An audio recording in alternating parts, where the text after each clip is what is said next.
आज हम एक प्राचीन और गहन शिक्षा पर विचार करेंगे, जिसे दो तीरों की कहानी के नाम से जाना जाता है। यह कहानी हमें जीवन के सबसे मूलभूत अनुभवों में से एक, दर्द और पीड़ा को समझने में मदद करती है। यह शिक्षा बुद्ध से जुड़ी हुई है और सदियों से लोगों को आंतरिक शांति खोजने में मार्गदर्शन करती रही है।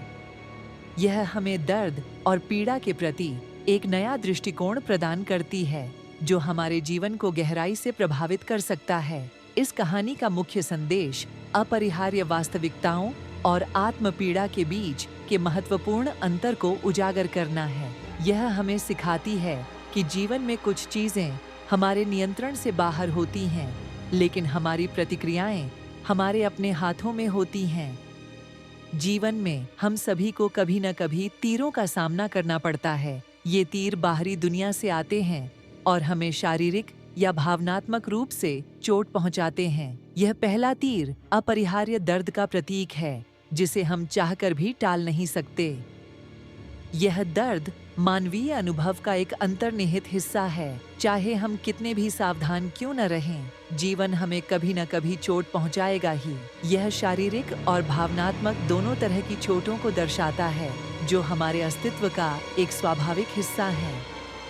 पहले तीर के कुछ उदाहरणों पर विचार करें। कभी कभी हम अनजाने में अपने पैर में चोट लगा लेते हैं, या किसी प्रियजन को खोने का गहरा दुख अनुभव करते हैं। अस्वीकृति का दर्द या किसी शारीरिक बीमारी का कष्ट भी इसी पहले तीर का हिस्सा है।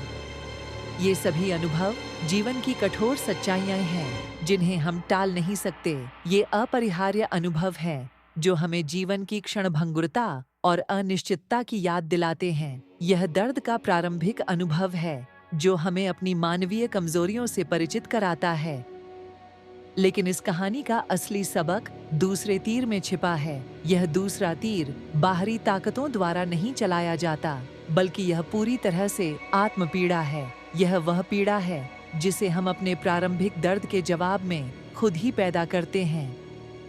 यह हमारे विचारों, हमारी प्रतिक्रियाओं और हमारी आंतरिक कहानियों से उत्पन्न होता है। जब हम पहले तीर के दर्द पर प्रतिक्रिया करते हैं, तो हम अक्सर खुद को एक और तीर मार लेते हैं। यह दूसरा तीर प्रारंभिक घाव को और भी गहरा कर देता है, उसे कई गुना बढ़ा देता है।